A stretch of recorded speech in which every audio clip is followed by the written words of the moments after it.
You should have died instead of Dad." She didn't yell it. She didn't cry. She just said it. Plain, flat, like stating the weather. I had just handed her a cup of tea when she looked me in the eye and dropped that sentence on the table between us, hotter than the steam coming off her drink. I didn't say a word. Didn't ask what she meant. At 76, I've learned that silence sometimes has more power than answers. She sipped her tea like it was any other Sunday afternoon. Outside, the dogwood tree was in bloom.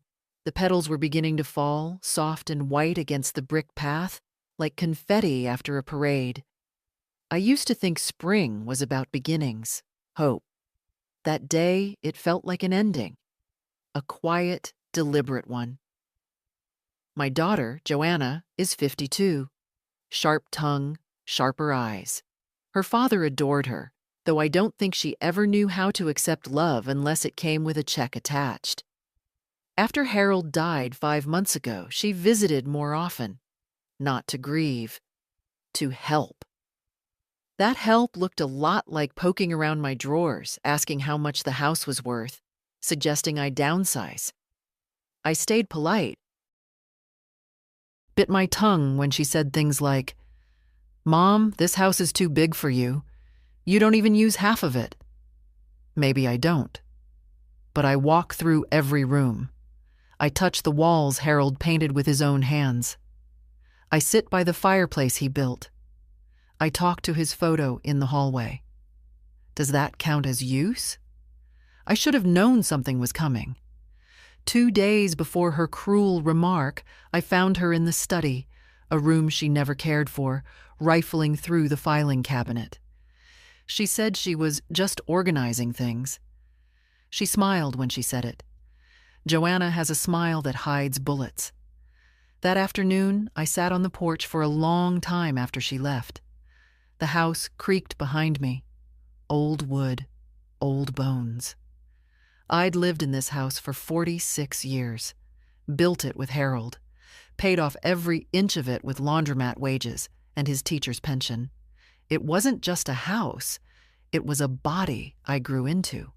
Every tile, every squeaky floorboard was a part of my marriage, my motherhood, my life. I was still on that porch the next morning when Joanna came back, dressed too nice for a weekday. Tight blazer, shoes that clicked too loud on the kitchen tiles. She had a folder under her arm, sat down across from me like a bank manager about to deny a loan. "I just want to make things easier for everyone," she said. "Dad would have wanted that." She opened the folder. Inside was a will, a copy, not the original. But it had Harold's name, his signature, or something that looked like it. It said he left the house to Joanna. Just her. Not a mention of me. I stared at it like it was written in another language. I knew Harold's handwriting like I knew my own. That didn't look like it. But grief messes with the memory. Doubt creeps in. "Where did you get this?" I asked. "It was in Dad's papers. You must have missed it." She smiled again. "Don't worry. I'll take care of the taxes and everything. We'll get you set up in a nice senior apartment. You'll be comfortable." She said it like she was offering me a favor, not stealing my home. I didn't raise my voice. I didn't throw her out. I just nodded and said, "Leave the copy with me. I want to look at it closer." She hesitated, just a flicker, but she left it. That was her mistake. That night, I took out the box where I kept the real papers. The will Harold and I made together 10 years ago. It was still there, still notarized, still untouched, and it said what I remembered. Everything goes to me first. Only after my death would anything go to Joanna. And even then, half of it was meant for my granddaughter, Grace. I didn't sleep much that night. Not because I was afraid. I've lived through worse.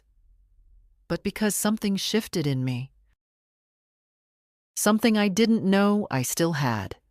a steel rod in the spine, a voice that whispered, "She went too far this time."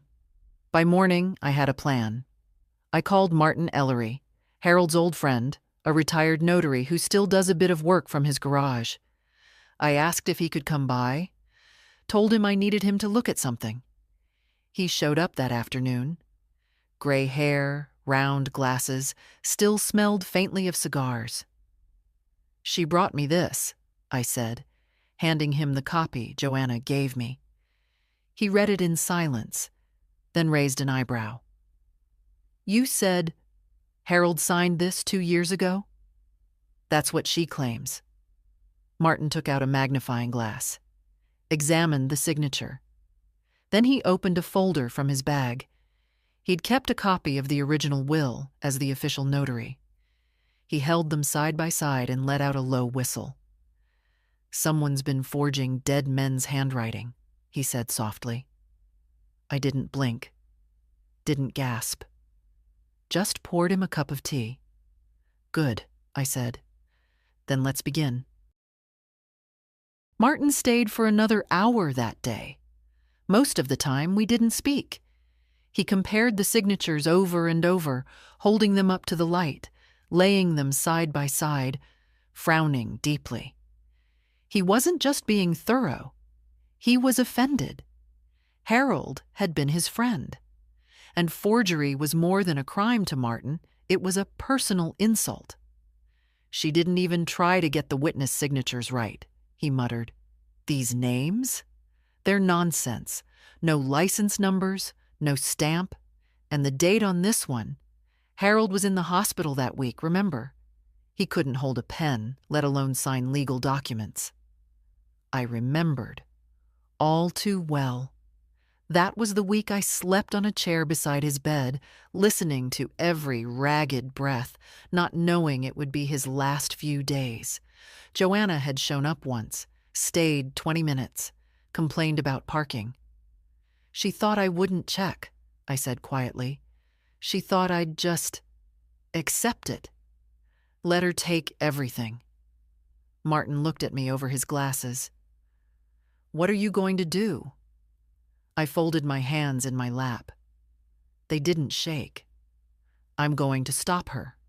Properly." It started that night. I went through every folder in the study, every envelope Harold had ever saved. My husband was a man who believed in records, utility bills from 1986, school photos tucked into tax returns. I was looking for anything that proved his state of mind, our agreements, his intentions. I found a notebook with a list he'd made. Estate planning, leave house to Edna first, then split between Joe and Grace. His own handwriting, a date. No signature, but still. I called Grace the next morning. She picked up on the second ring. "Grandma, everything okay?" Her voice always soothed me. 26 years old, working as a paralegal in Chicago, busy but never too busy to call me every Sunday evening. "Sweetheart," I said, "do you remember that will Grandpa and I made? The one we showed you before he passed?" "Of course," she said without hesitation. "You both said it left everything to you first, then it would be split. Half to me, half to Mom." "Why?" "She came by yesterday," I said, "with another will. Said your grandfather left the house to her alone." There was silence. Then Grace said, low and cold, "She didn't." "She did." "Is it real?" "No," I said, "but it looks close enough to fool someone who doesn't know better." Grace didn't reply right away. Then, "Grandma, do you want me to come home? I can help." I felt tears prick the back of my eyes, but I swallowed them down. "Not yet. I'm going to see a lawyer. I just wanted you to know." We talked for a little longer. After I hung up, I felt steadier. Not happy, but stronger. 2 hours later, I was sitting in a chair in the office of Linda Morrow, attorney at law. The same woman who'd handled our wills all those years ago. Her office hadn't changed. Same fern in the corner, same ticking wall clock, same photo of her dog in a Santa hat. I handed her both wills, the real one and Joanna's fake. She read in silence. Her expression didn't move. "Does your daughter know this is fake?" she asked finally. "She made it," I replied. "Then this is not just civil. This is criminal." "I don't want to send her to jail," I said. "I just want her to stop." Linda raised an eyebrow. "Edna, you don't have to press charges, but if she tries to enforce this, to evict you or claim the property, you'll need to file a formal challenge. I can help with that. But you'll need evidence." "I've got Martin," I said. "He notarized the original. He's already flagged the fake." "That's a start," she nodded. "But you'll also need to secure your assets now. Freeze anything she might try to access. Change locks, passwords, documents. Do you have joint accounts?" "No," I said.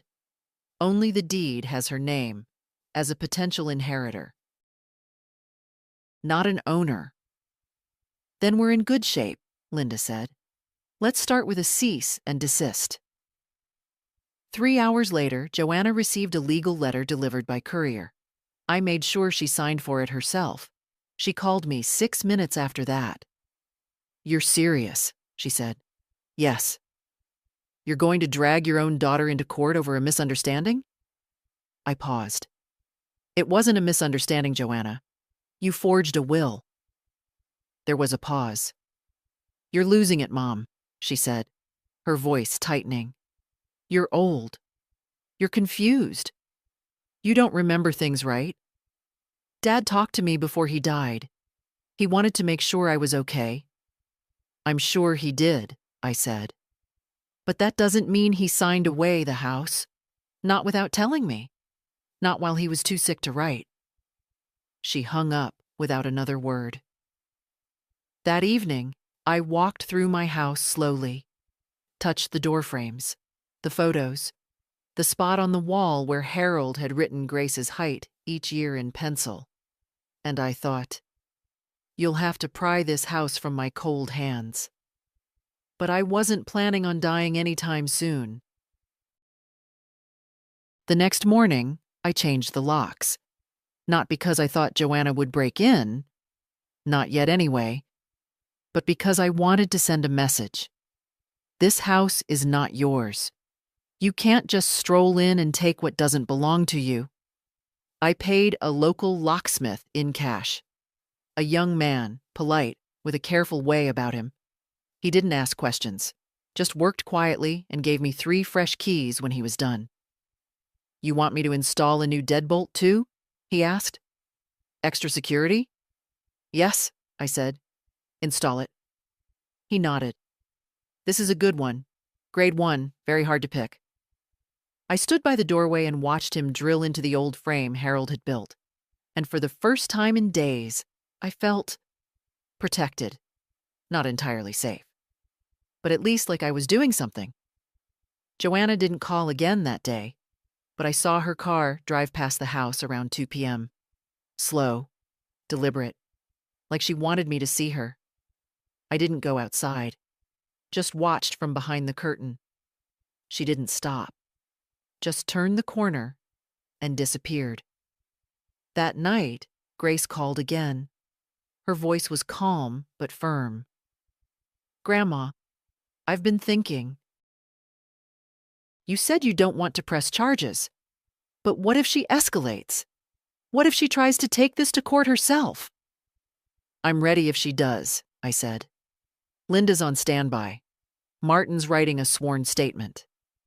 Grace sighed. "I still think I should come down. I don't want you to miss work. I've got vacation time." I paused, heart warm. "I'd love to see you, darling, but only if you want to. Not because of her." "I want to," she said. "I'll drive down Friday." After we hung up, I made a list. Groceries. Fresh sheets. Grace always liked the blue quilt in the guest room. I pulled it out of the cedar chest and shook the dust from it. It smelled like memory, that mix of lavender and thyme.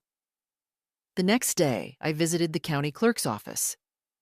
It wasn't glamorous, but I needed copies of the deed, the original will, and anything else that might be used to prove ownership.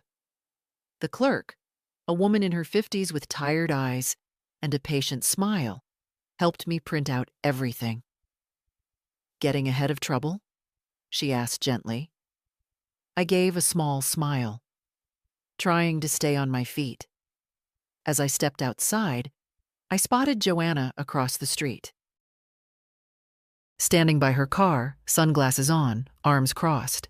She didn't wave, just watched. I met her eyes, didn't flinch. Then I turned and walked to my car. Let her stew. That evening, there was a knock at my door. Not the bell. A knock. Firm, measured. I opened it, and there she stood, all polished anger in a beige trench coat. "Mom?" she said, voice tight. "We need to talk." I stepped aside. "Come in." She walked through like she still owned the place, which told me everything I needed to know. "I just got a letter from your lawyer," she began, turning to face me in the kitchen. "You're accusing me of fraud." "I'm not accusing," I said.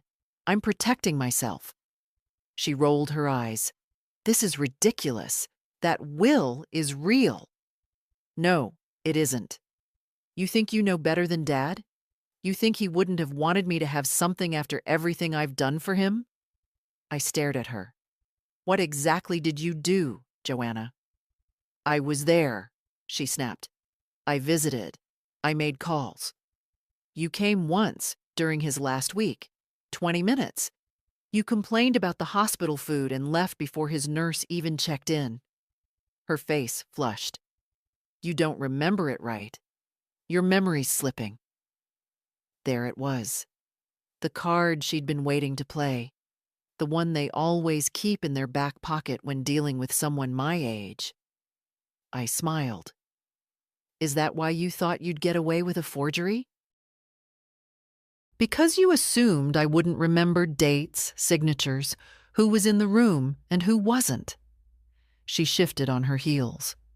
"I have the original will, Joanna. The notarized one. Martin still has the logbook, and Harold couldn't have signed yours when you said he did. He was sedated and barely conscious.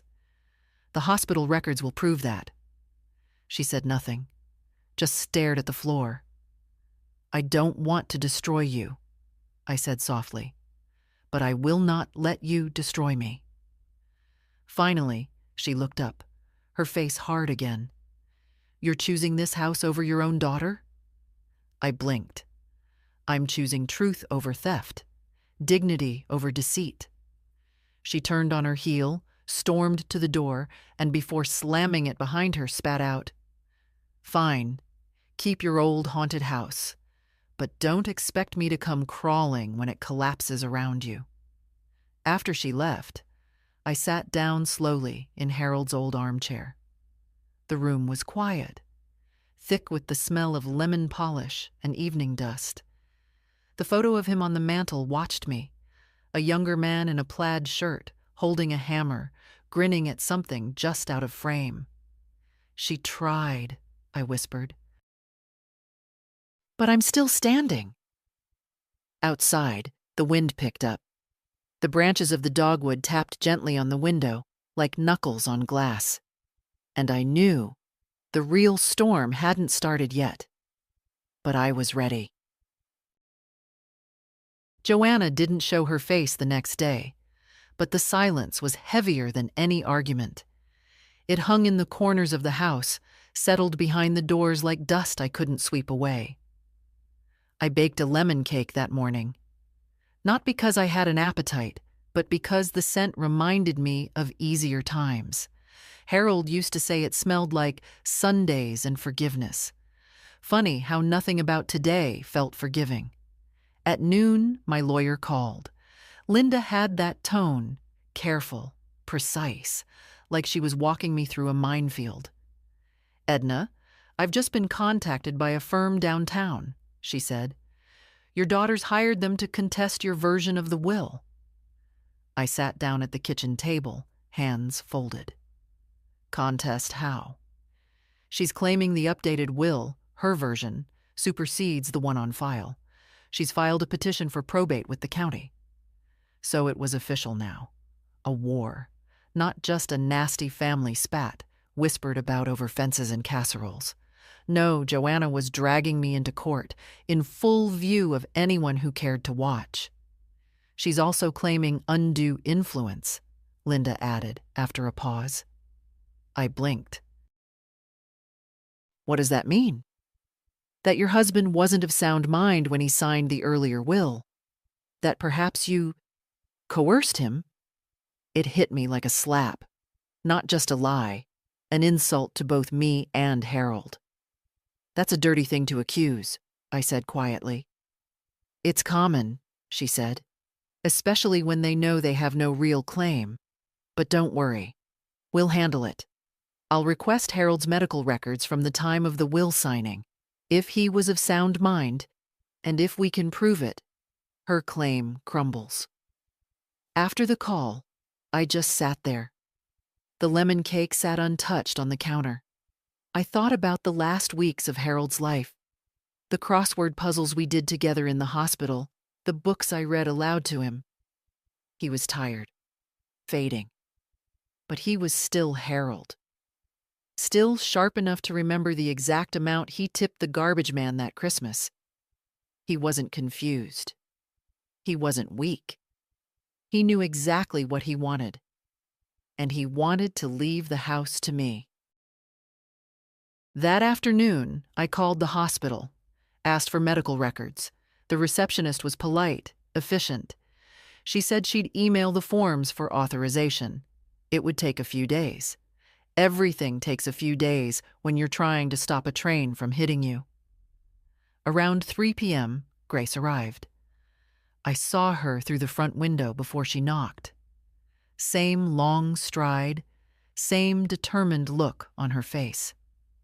But when I opened the door and she stepped inside, her arms wrapped around me like I was something fragile she had to hold together. "I'm here now," she whispered. We sat in the kitchen, and I told her everything. The fake will, the lawyer's letter, the accusation of coercion. She listened without interrupting, her mouth a thin line. "She's losing control," Grace said at last. "And desperate people do desperate things. She's still your mother." She shrugged. "She stopped acting like one a long time ago." We spent the evening going through boxes in the study, organizing every document I might need. Grace was methodical: birth certificates, property deeds, tax returns, insurance policies. She even found an old voicemail Harold left me months before he passed. It was short. Just him saying he loved me and hoped I'd remember to renew the property insurance because Joanna never will.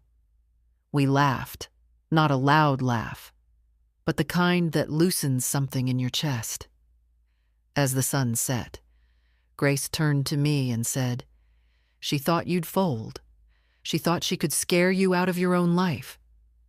"She thought wrong," I said. Later that night, after she went to bed, I sat in the living room alone. The windows were dark, the house quiet, and I realized this wasn't just about protecting my home. It was about protecting the version of myself I'd almost forgotten. The woman who had built a life from nothing, who had buried a husband and raised a child, and who, even now, refused to be erased. On Monday morning, the letter arrived. Heavy cream envelope, embossed return address. Her lawyer's firm, of course. People like Joanna never do their own dirty work once the gloves are off. They pay someone else to swing the blade, then act surprised when you bleed. Grace was already in the kitchen, pouring coffee when I brought the envelope in. "That it?" she asked, seeing my face. I nodded and opened it slowly, careful not to rip the contents. Inside was a formal notice of petition. Joanna was requesting that her version of the will be accepted as valid and enforceable. She was also requesting an emergency hearing to secure estate assets. She's trying to freeze the house, I said aloud, my voice flat. Grace set the mug down harder than necessary. She's trying to evict you before the case is even heard. I read on. There it was in legal language, a request to temporarily restrict the current resident's authority to make financial or structural changes to the property until ownership is clarified. She thinks you'll panic and leave voluntarily, Grace said, eyes narrowing. Or she hopes I'll be too humiliated to fight in public. She doesn't know you very well, then. No, she didn't. That afternoon, we met with Linda again. She'd already received a copy of the filing and was putting together our response. We'll challenge both the will's authenticity and the emergency request, she said, sliding a draft across the desk. I've included Martin's statement about the original will, and I've already sent for Harold's mental competency assessments from his doctor. Grace leaned in, reading the lines carefully. I just watched Linda's pen as it tapped the edge of the page, steady and rhythmic, like a heartbeat that refused to race. There's also the matter of motive, Linda added. She benefits financially, significantly. She's drowning in debt, Grace said quietly. Has been for years. I turned to her. How do you know? Because I've helped her with legal forms. She made me look over some paperwork a year ago.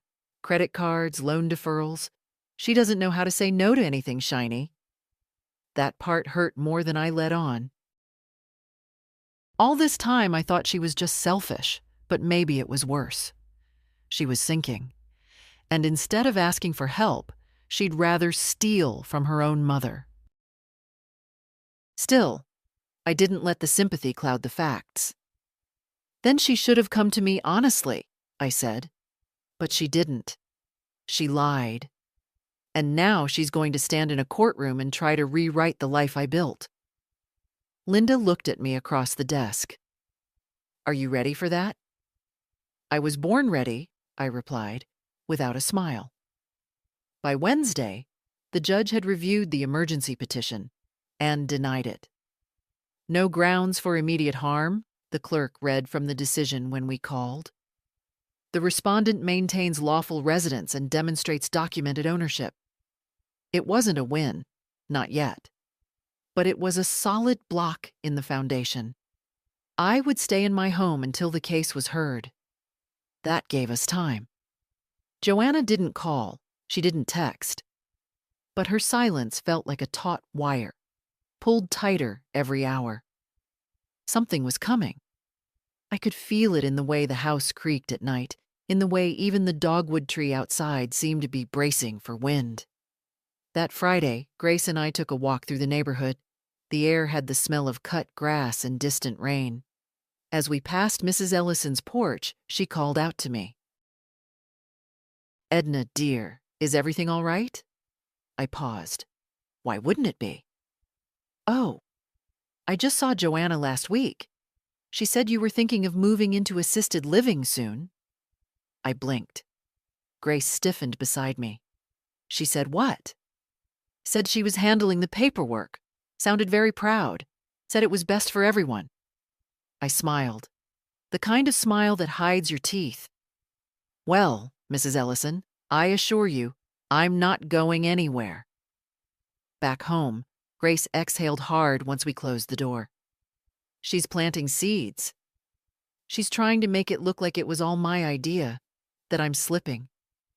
I walked to the mantelpiece and picked up Harold's photo. I could almost hear his laugh. Low, steady, the one he'd use when someone underestimated me. Well, I said to the frame, let them keep underestimating. Grace looked at me. You're going to win, Grandma. I turned to her, steady. I'm not fighting to win. I'm fighting not to disappear. The hearing was still 2 weeks away, but the war had already moved into the quiet spaces. Whispers at the grocery store, narrowed eyes at the pharmacy, polite neighbors asking soft questions with sharp curiosity behind them. She told people you weren't well, Grace said one evening, scrolling through her phone. Look at this. She handed it to me. Joanna had commented on a Facebook post from one of her old classmates, a photo of a casserole. In the comments, I've been so stressed lately. Taking care of Mom, trying to figure out next steps for her before things get worse. It's hard when your parent starts forgetting things. Anyone else been there? No names, nothing direct. But we both knew what she meant. I gave the phone back. She's setting the stage. Grace looked furious. You should post something. Fight back. No, I said. I don't defend myself in gossip circles. I do it in court, where it counts. Still, it stung. Not the lies, I'd heard worse, but the familiarity of the tactic. Joanna always played the victim. As a teenager, when she got caught with her report card hidden behind the toilet tank, she cried and said she was just overwhelmed. In college, she failed 2 classes and blamed the professor's tone. She couldn't accept consequences. She dressed them in someone else's coat and handed them off. Now she was doing it again, except this time, the coat she was using had my name on it. That week, Grace and I went to Harold's storage unit, a small place we'd rented years ago when we downsized the garage. I was looking for one specific box, the one with our early legal papers, back when we first wrote our wills, long before Martin or Linda or anything digital. We found it on the bottom shelf, under Harold's old tackle box, and a rusted fan we'd always meant to throw away. Inside were dozens of folders, labeled in his tidy print. Insurance, loans, legal, personal notes. Under legal, we found gold. Look, I said, handing Grace a stapled document. Our first draft. Same language as the final notarized version. Same intent. And look, he wrote on the bottom. She squinted. Grace gets half, no matter what. She's the one who visits. I couldn't help the chuckle that bubbled up. That was Harold's humor, sharp as a tack. We copied everything, carefully refiled the rest, and locked the unit. I felt lighter walking out, like I'd found a piece of him I didn't know I needed. The next morning, Linda called. She'd received the hospital records. Harold had been evaluated during his stay. The doctors noted mild physical decline, but no cognitive issues. He was clear-headed, Edna, she said. That'll hold up in court. I didn't reply right away. I just looked out the window at the backyard. The swing Harold built for Joanna still hung from the oak tree. The ropes were fraying, the seat sun-bleached. But it was still there, a memory in wood. Thank you, I said at last. We'll bring it all. On Sunday, I woke early and dressed slowly. Put on the navy blouse Harold liked, the one he said made my eyes look like stormy weather. Grace came downstairs and smiled when she saw me. You going somewhere? Yes, I said. Church. She paused. You haven't been in a while. I need to sit in a room where people still believe in something. The walk to St. Andrew's was longer than I remembered, but it felt good. Familiar. The choir was already warming up when I arrived. I slid into my usual pew, third from the front, left side, just under the stained glass window with the doves. Mrs. Whitley leaned over and whispered, Good to see you, Edna. We've missed you. I nodded. It's good to be here. The sermon that morning was about truth, about how silence can be noble But sometimes it's cowardice in disguise, about how standing up for yourself isn't pride, it's survival. I didn't cry. I didn't shift in my seat. But something in me settled. When I got home, Grace was waiting with lunch on the table. "You look different," she said. "I feel different," I replied. "I've been letting her make me small. No more." And I meant it. Not just for me, but for every woman who's been told to give in, to step aside, to go quietly. Joanna had picked the wrong mother to erase. The letter from Joanna's lawyer arrived on Tuesday. Again. This one came certified, signature required. Grace took it from the mailman and brought it inside, eyebrows raised. "Another one," she said. "Want me to open it?" "No," I said, reaching for it myself. "She's still my daughter. If someone's going to insult me in print, I'd rather read it firsthand." I opened it with the same care I'd use peeling a scab. Inside, a formal notice requesting mediation before the court hearing, an offer to resolve the matter amicably without public litigation. At the bottom, a sentence that made my blood thrum. If Mrs. Barnett is willing to relinquish her claim to the property, my client is prepared to provide a modest financial settlement to facilitate her transition into assisted care. "Modest," I muttered. Grace read it over my shoulder. "She's trying to buy you out. Cheaply. She's offering to bury me in a condo with laminate floors and call it mercy."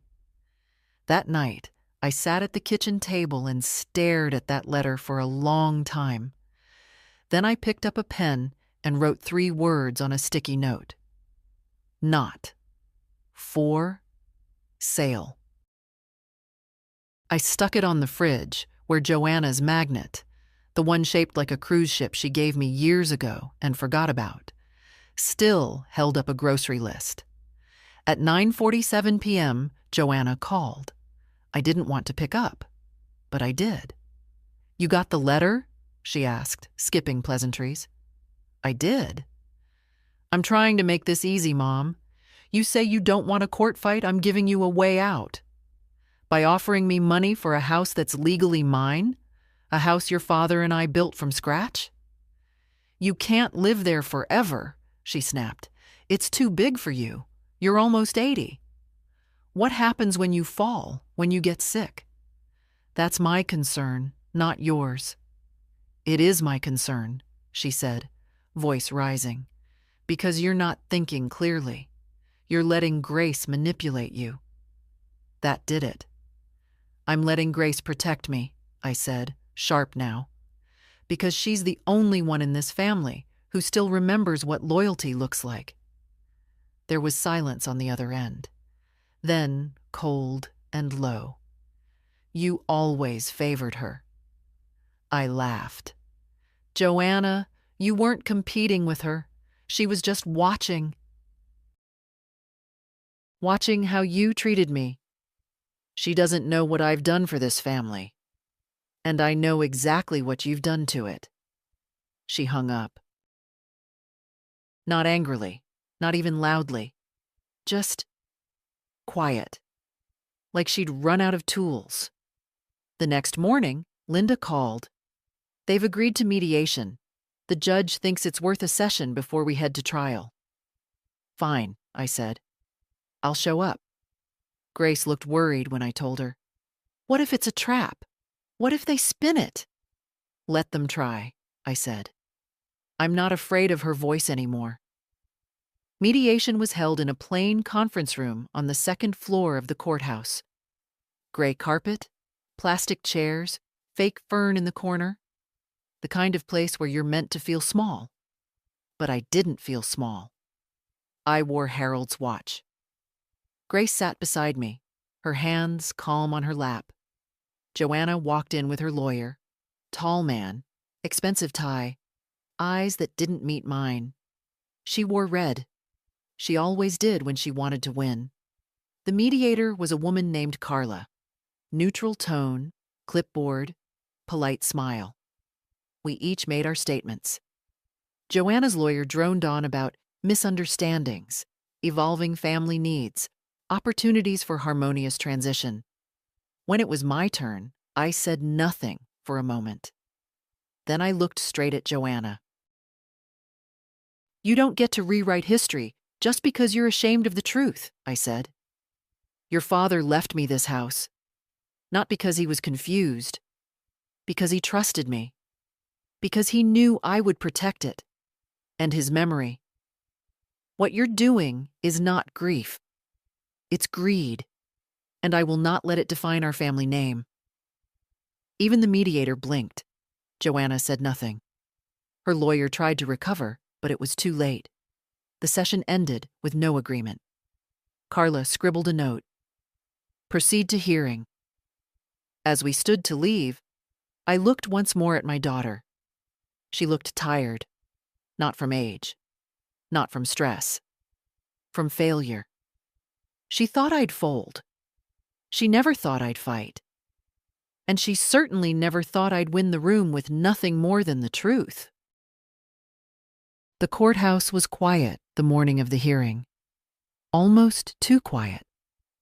The kind of silence that sits heavy in your chest, like waiting for thunder after the lightning strikes.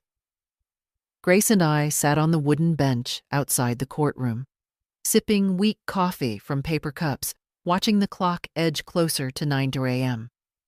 She reached over and squeezed my hand. "You okay?" I nodded. "I've been through worse. Harold's funeral was quieter than this, and colder." Joanna arrived 5 minutes before the hearing, flanked by her lawyer, a woman this time. Younger, sharper, eyes quick as razors. They walked past us without a glance. No greeting, no acknowledgement that we'd shared birthdays and blood and Sunday dinners in this very town. I didn't flinch. Let her pretend I'm invisible. She'd built a whole case on that fantasy. The courtroom was small, local, nothing like the ones you see on TV. No gallery, no grand speeches. Just a judge, a recorder, 2 tables, and a clock that ticked too loudly when no one spoke. Judge Mendel was a woman in her 60s with silver hair pulled into a low knot. Her tone was measured, her eyes clear.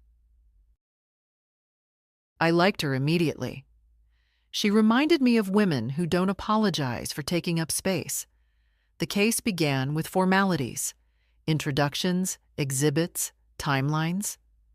Joanna's lawyer opened first, presenting their version of events, that Harold had updated his will in private, that the signature was valid, that Joanna had always intended to honor her father's wishes.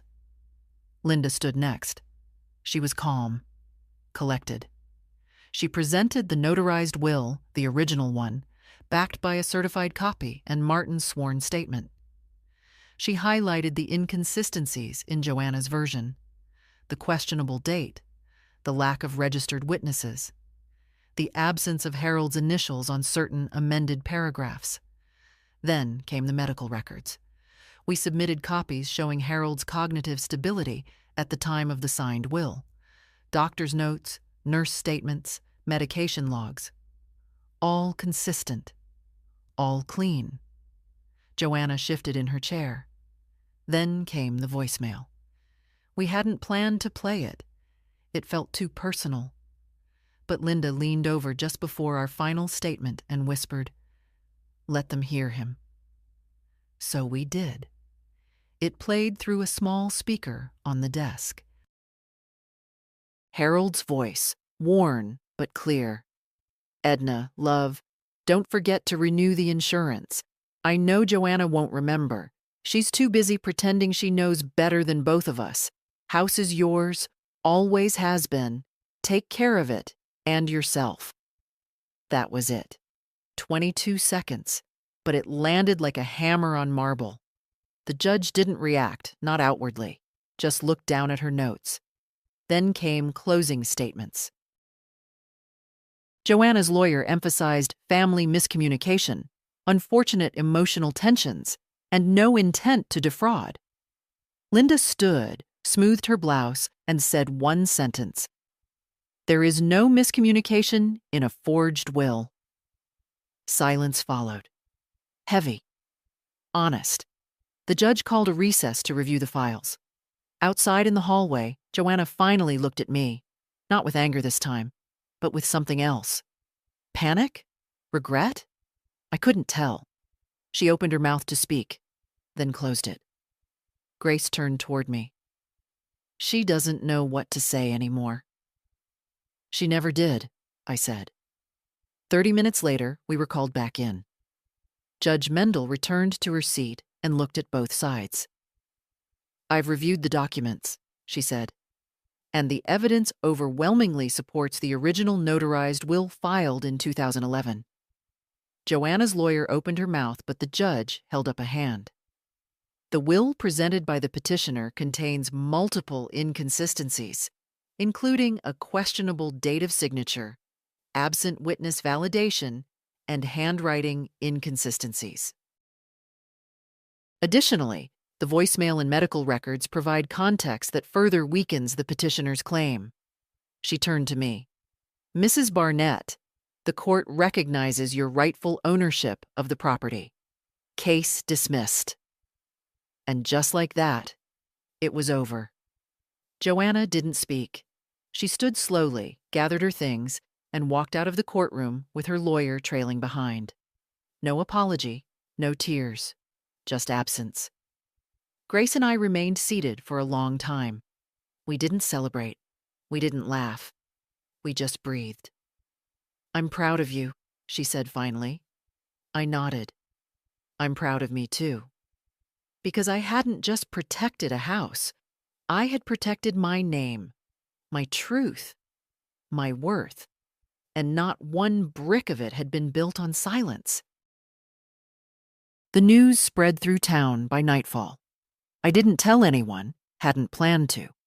But someone at the courthouse must have whispered to someone else, and by the time I got home, the phone had already rung 3 times. Grace answered each time, polite, but brief. She knew I wasn't in the mood for congratulations. "People are calling like you just won the lottery," she said as we finished dinner. "One of them even asked if you were going to write a book." I smiled weakly. "About what? Surviving your own child?" She paused. "You kind of did." The truth was, I didn't feel like a victor. I felt tired, not just in my bones, deeper than that. Like the part of me that had held on day after day, waiting to be believed, was finally allowed to let go. The next morning, I sat alone in the living room, wrapped in Harold's old sweater, listening to the ticking clock. It was the first moment of true silence in weeks. No papers to sign, no calls to return, no courtrooms. And yet, the ache was still there. You don't just win a battle like that and walk away clean. You lose something too, a version of your child.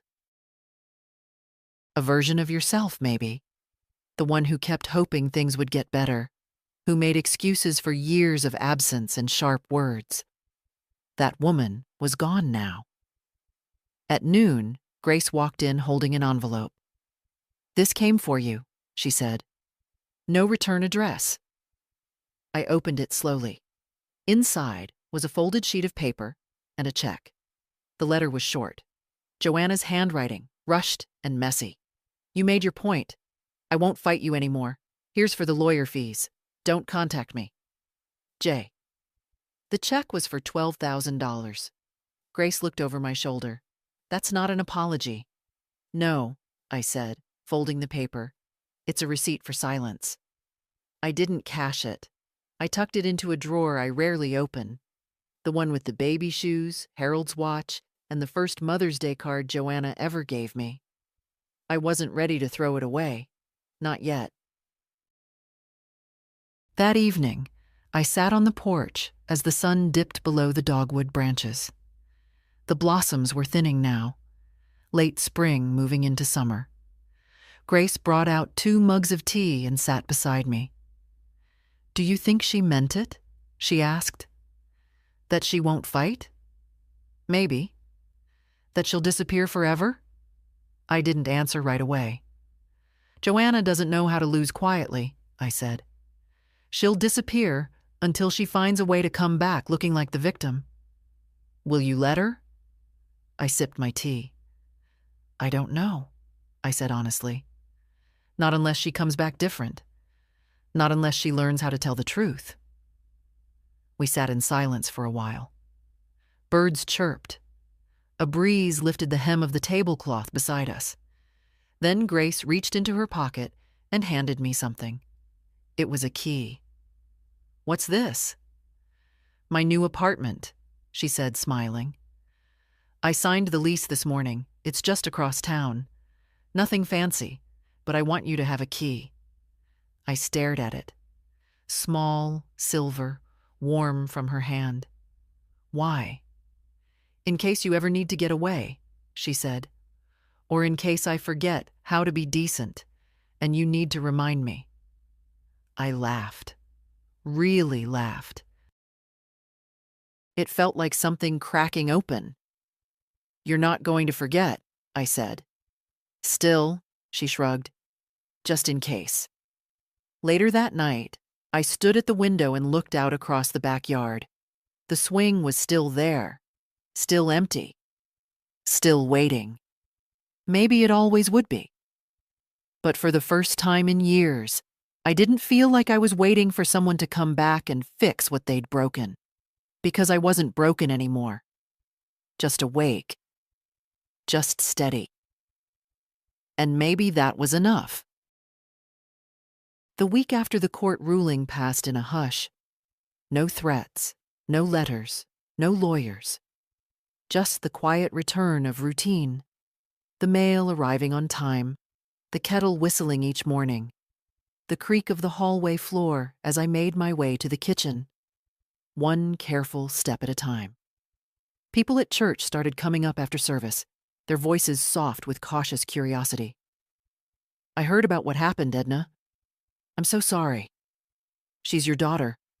It must have been hard. You're very brave. I smiled. I nodded. I said thank you, but I didn't explain. I had no interest in letting the whole town climb inside my wounds. Let them gossip if they needed to. Let them decide who they would have sided with. I wasn't in the business of defending myself to strangers anymore. One afternoon, I caught sight of Joanna's car parked outside the pharmacy as I drove past. I stopped at the red light and watched her through the windshield. Sunglasses on, phone to her ear, tapping her nails on the steering wheel like always. She looked calm, unbothered. Maybe that was what surprised me most. I'd imagined she'd fall apart once the ruling came. But Joanna had always been skilled at shedding blame like a coat. She wouldn't collapse. She'd rewrite the story in her head and hand it out to the world like pamphlets. Her version would have me old, confused, unfair. She'd be the misunderstood daughter who only wanted what was best. I let the light turn green twice before I moved on. At home, I cleaned the study. Not the kind of cleaning where you dust around the clutter. Real cleaning. I opened drawers I hadn't touched since Harold passed. Found old receipts, yellowed blueprints of our garden renovation, even a postcard Joanna sent from college with a photo of a mountain and one sentence in the corner. Doing fine. Classes are hard. Joe no love, no mom, just that. I put it in the trash.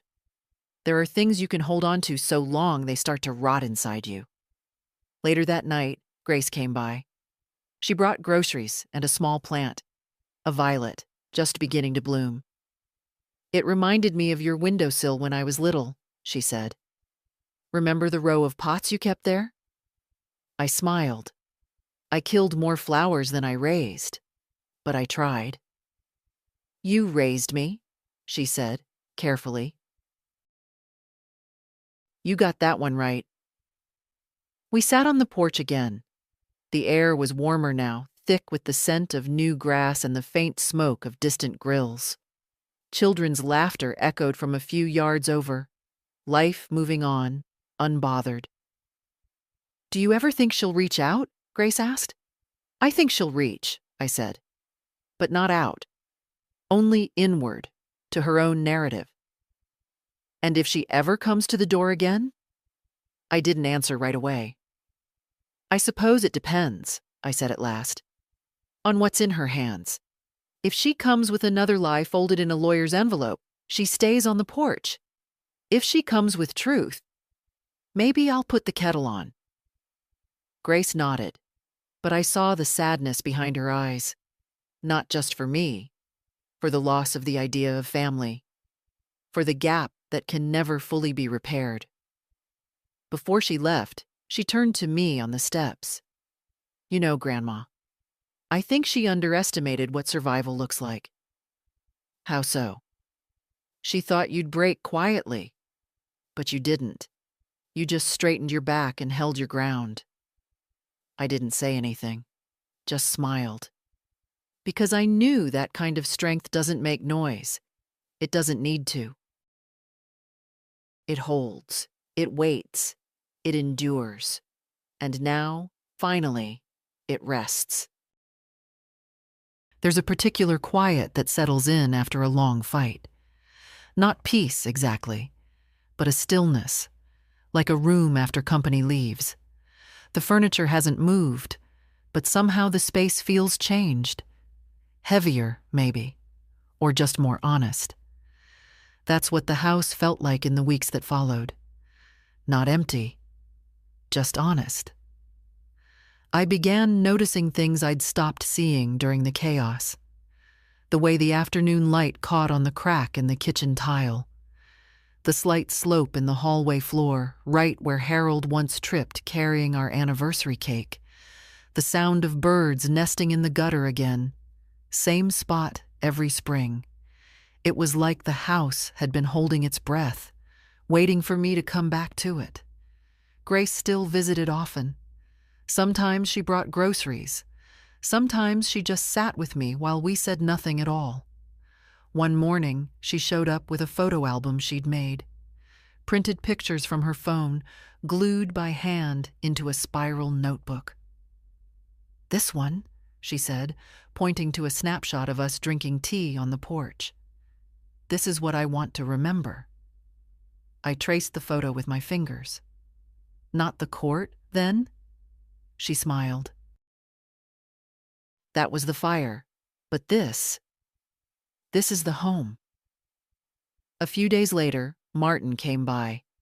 He'd heard through the grapevine that the case was over. He brought with him a small manila envelope. Inside were the original copies of our will, carefully resealed in plastic. "I figured you'd want them back," he said, setting the envelope gently on the table. "Thank you," I said, "for everything." He shook his head. "You know, Edna, I've done a lot of paperwork for a lot of people over the years. Most of them never even read what they're signing. But you read every line." "I had to," I said. No one else was going to do it for me. Before he left, he paused in the doorway. "You know what struck me most during all this?" "What?" "You never once asked for revenge. Just truth." I thought about that after he left. Revenge is loud, bitter, quick burning. But truth, that's quiet. It takes longer to set, but it stays. Later that week, I received another letter. This one wasn't from Joanna. It was from her daughter, my other granddaughter, Lydia. The one who distanced herself from the whole mess, kept quiet during the trial, stayed firmly in Joanna's corner for years. I hadn't heard from her in months. The letter was handwritten, no return address, just a folded sheet and 3 words at the top. I didn't know. She went on to say she'd only seen one side, that she believed what her mother told her, that I was bitter, confused, clinging to a house because I had nothing else. that the trial had forced her to read everything, finally, and that she was sorry. "I don't expect anything from you," she wrote. "I just wanted you to know I was wrong." I sat with that letter for a long time, longer than I'd sat with Joanna's check, or even the court papers. I read it again and again, each time slower, and then I folded it, tucked it inside my Bible, and left it there. Not as proof, but as record that someone had watched, that someone had seen, and that maybe, just maybe, it mattered. That night, I lit a candle. Not for Harold. I do that every year on his birthday. No, this one was for me. For the woman who stayed standing. For the mother who said no, even when it hurt. For the silence that finally spoke back. A month after the hearing, I stood barefoot in the backyard, my hands deep in the soil of the small garden. Harold and I started our second spring in the house. Tomatoes back then. Now, just weeds and memory. The earth felt warm, forgiving, like it had been waiting for me to come back. Grace had brought me new seedlings, herbs mostly, and one small rose bush. Not much of a gardener, she'd laughed, handing me the paper bag of greens. But I figured these might like you better than they'd like me. It felt like the right season to begin again. Somewhere between watering the thyme and pulling the dead roots from the far corner, I caught myself humming. I hadn't done that in years. Not since Harold got sick. I stopped mid-note, surprised, then smiled. I hadn't realized how much grief had lived in my throat. That evening, I went through the last of the court documents. I wasn't looking for anything, just sorting, deciding what to keep and what to burn. There were pages of signatures, timestamps, property maps, notes I'd written in the margins in pen, in pencil, in fury. I found a photograph tucked in the back of one folder. It was Joanna, 8 years old, hair in pigtails, missing her front teeth, grinning so wide you could see the frosting on her chin from the cake she'd just devoured. Harold had taken the photo on the day she won a spelling bee at school. She'd spelled responsibility right. He was so proud, he made her repeat it for every neighbor on the block. I stared at that face for a long time, not with sadness, not even with longing, just with the kind of ache that comes when you finally accept someone you loved turned into someone else, and they're not coming back. I placed the photo in a new folder marked simply before. Not out of nostalgia, out of clarity. The next morning, I met with Linda one last time. We sat in her office, reviewing the final title documents and asset protection forms. Grace came along, mostly to make sure I didn't forget to ask about long-term transfer clauses. "You're officially clear," Linda said, tapping the last page. "No one can contest it now. It's yours, until the day you decide otherwise." I exhaled. Not dramatically, just long enough to feel the weight finally shift off my chest. "I'm thinking of putting the house in a trust," I said, "with Grace listed as beneficiary." Linda nodded. "That's wise?" Grace looked at me, startled. "Grandma, you don't have to." "I know," I said, "but I want to, because you showed up, when it mattered, when I didn't ask you to." After the paperwork was filed, we walked out into the afternoon sun. Grace offered to drive, but I shook my head. "No, I want to go home on my own." When I pulled into the driveway, the dogwood tree was shedding again. The petals fell soft and slow across the hood of my car, like gentle reminders of time, of season, of everything that passes and everything that stays. I walked up to the front door and unlocked it without hurry. The smell of lemon polish and old wood greeted me like a familiar voice. The clock ticked in the hallway. The fridge hummed. The floor squeaked in its usual spot. And I said, out loud to no one, "We're still here." Later that night, I sat by the fireplace with a notebook. Blank pages. Nothing dramatic. Just space to put things down. I wrote one line. She tried to take my house. Instead, she gave me back my name. Then I put the pen down.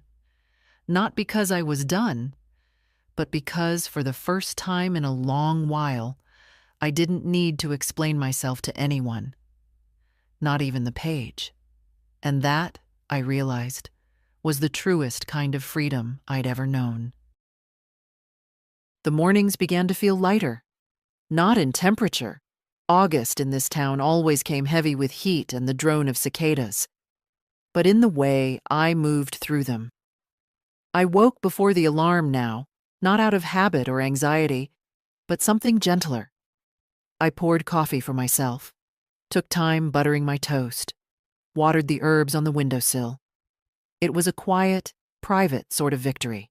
Nothing grand, just life resuming without the shadow of dread pressed against the front door. Joanna hadn't called, not once since the check and the folded note. Don't contact me. I honored that, not out of bitterness, but because I believed her. Maybe for the first time. Some silences aren't punishments, they're boundaries. One morning, I found myself rearranging the living room. Nothing drastic, just the armchair turned slightly, the books dusted and sorted, the old crocheted blanket refolded across the back of the couch. I stood back and looked at the room not as a woman protecting her last piece of ground, but as someone choosing how to live again. It felt different. Mine again. Later that day, I heard from Lydia. Not another letter this time. A phone call. Her voice was softer than I remembered. Careful, but not rehearsed.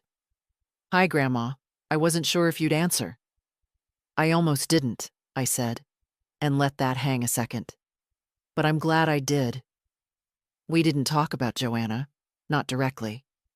She asked how I was, if Grace was still nearby, if the garden survived the heat wave. I asked about her job, her apartment, the book she said she was writing but never finished. After a pause, she said, "I think I understand now. Why you stood your ground, why it had to be public." "I didn't want it public," I replied. "I just didn't want it buried." Lydia didn't argue. She just said, "I get it. Mom's version of things. It's like a fog you don't realize you're walking through until someone turns on the light." I didn't ask if she'd seen Joanna.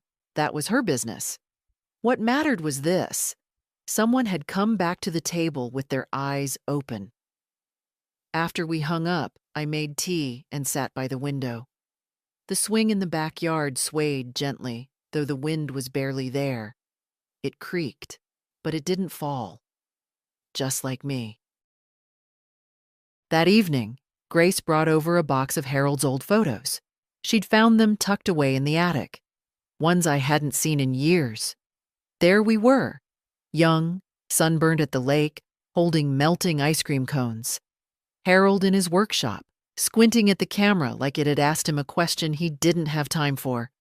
Joanna, at 13, posing in front of the Christmas tree in a dress she swore she hated but never took off all day. We spread them across the table. "You kept all this," Grace said, "even after everything." "I didn't know I had," I replied, "but I think I'm glad I did." "Are you going to keep them now?" "Yes," I said, "but in a different box." Grace looked up. "What do you mean?" "I mean they won't live in the attic anymore, but they won't live on the mantel either." She nodded, understanding. Some things are to be remembered, not relived. The next morning, I walked the neighborhood. Slowly, cane in hand, but steady. Mrs. Ellison waved from her porch. A boy zipped past on a bicycle. Someone was mowing a lawn. Ordinary sounds. For the first time, they didn't feel like a world happening without me. They felt like a world I still belonged to. When I got home, the mail was waiting in its usual tilt against the front step. One envelope caught my eye. Not legal, not dramatic. Just a postcard. No name on the front.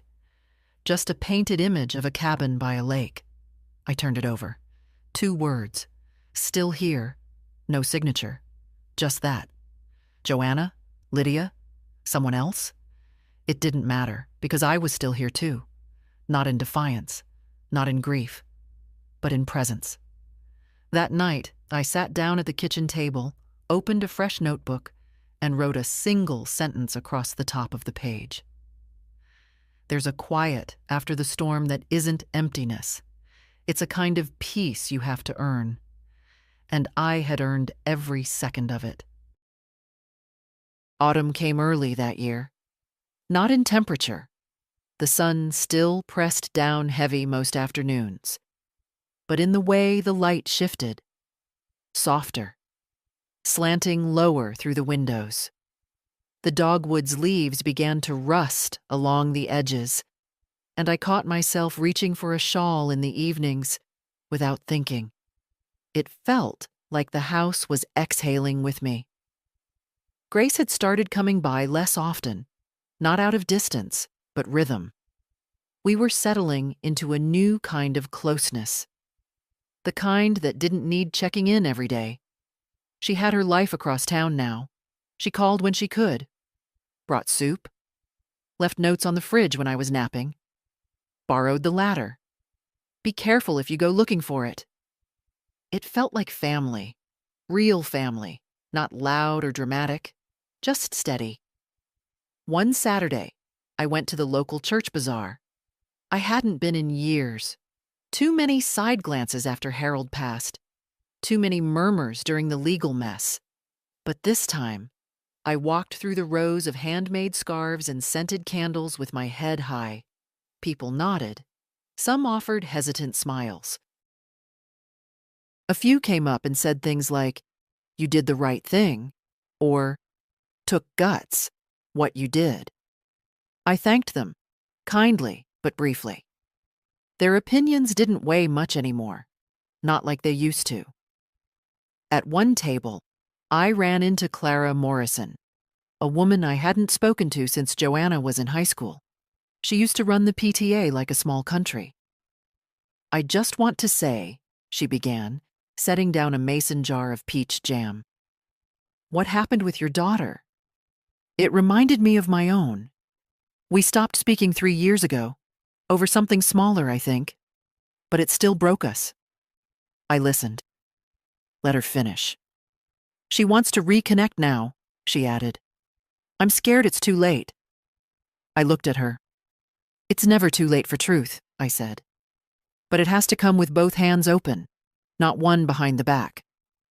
She nodded, eyes misting, then quietly added, "Thank you." I bought the jam.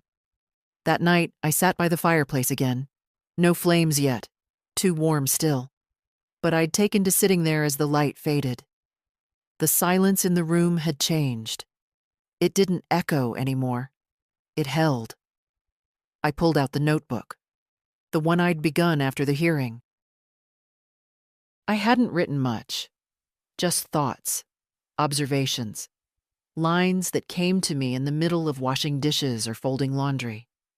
On a blank page, I wrote, "There are 2 kinds of losses, the ones you grieve and the ones you survive. Sometimes they're the same. Sometimes surviving is the grief." I didn't cry when I wrote it. I thought I might. But some truths are past tears. They just sit with you like old friends. A few days later, I received a package. No return address. Just a plain brown box. Inside, a small photo album. Leather bound. Simple. No note, no handwriting, just photos. Of me, of Harold, of Joanna at different ages. Birthdays, School plays, a blurry picture of her holding Grace for the first time in the hospital, a photo I'd never seen, and at the back, a single photograph of Joanna standing on our porch, maybe a year ago, holding a coffee mug. The photo had been taken from the yard, candid. She wasn't smiling, just staring off toward the street. I didn't know what to make of it. Maybe she sent it. Maybe Lydia did. Maybe it was a way of saying, I remember too. I closed the album and set it beside my chair. Not everything needs to be solved. Some things just need to be acknowledged. That evening, Grace came by with her laptop. I've been working on something, she said. You can say no, but I think people need to hear your story. I raised an eyebrow. To what end? Not for attention, she said. For understanding. For all the women like you who don't think they're allowed to say no to their children. I thought for a long moment, then nodded. But only if I get to choose what stays in. Of course, she said. We spent hours that night going over her draft. I corrected the tone, removed the drama, added the moments that really mattered. Not the courtroom, but the coffee afterward. Not the betrayal, but the silence that followed it. She asked me, halfway through, what should the title be? I didn't answer right away. Then I said, make it simple, make it honest. She smiled. How about, she stayed? And I nodded. Because that's what I had done. I stayed. In my home, in my name, in my truth. And the world, eventually, made room for that. I didn't plan anything for my birthday. It was a quiet number, the kind people stop counting out loud. Not 80, not 85. Just another candle, another calendar page turned. I made my coffee, swept the porch, fed the cat that doesn't belong to me but shows up every morning like clockwork. Simple things. That's all I wanted. Grace, of course, didn't listen. She showed up just after lunch with a small chocolate cake and a stubborn smile. I told you not to fuss, I said. You did, she replied, setting it down. And I didn't. It's just cake. And me. I lit a candle anyway, blew it out without a wish. Wishes, at my age, aren't about hoping. They're about remembering, and I remembered everything. After we ate, we sat on the porch. The swing creaked gently in the breeze. Grace had brought her laptop again. She'd been working on the final draft of the story. Our story. The one she wanted to share. You still okay with this? She asked. I looked out across the yard. The grass needed trimming. The dogwood had lost most of its leaves. The air smelled faintly of wood smoke from someone's distant fireplace. I am, I said. But just one thing. What's that? At the end, don't say I forgave her. Grace looked at me. Why not? Because I didn't. Not in the way people like to package it. I didn't let it go. I didn't invite her back into my arms. I simply accepted what was. That's not forgiveness. That's reality. She nodded. She understood. People like stories with tidy bows, reconciliations, big hugs. But life isn't a movie. Sometimes survival is the only resolution you get, and sometimes that's enough. That evening, after Grace left, I sat by the window and reread Lydia's letter. I hadn't responded. Not yet. I didn't know how. But I felt something shift every time I held that piece of paper. A door hadn't opened, but maybe, just maybe, a window had. I pulled out my own stationery. Not the good kind, just the kind I kept in the drawer with pens that only half work. I wrote slowly, one line at a time. Lydia, I see you, and I hear what you said. That's a start. Thank you for starting. I didn't sign it with love. Not yet.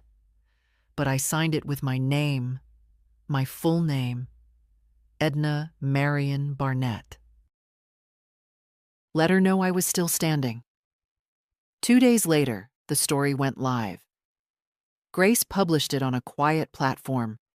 No fanfare, just a link shared with a caption that read, "My grandmother stood up when no one thought she would." Here's what that looked like. I didn't expect much, but messages started coming. Some from people I hadn't heard from in years, some from strangers, women in their 50s, 60s, 70s, all of them saying the same thing in different words. I thought I was alone. "You made me feel seen." I didn't know we were allowed to fight back. I printed them out. Not all, just the ones that felt like a mirror.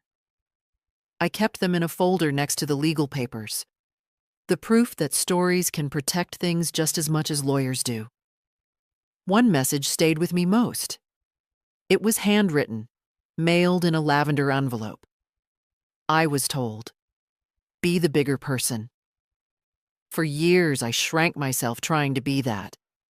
Reading what you did reminded me that being big doesn't mean being silent. It means staying. That night, I walked through the house slowly, room by room. I touched the walls, the photo frames, the kitchen sink, the worn arm of Harold's old chair. I didn't cry. I didn't talk to the walls. I just moved through them like someone who had earned her place in them. At the end, I stood at the doorway and looked out at the yard. The swing moved gently in the breeze. Still here. I didn't know what winter would bring. Maybe more silence. Maybe a letter. Maybe nothing. But I knew this. They tried to take everything. And I kept everything that mattered. Not because I fought louder, but because I never stepped away from who I was. The story ends here. Not because it's finished, but because I'm no longer afraid to keep living it.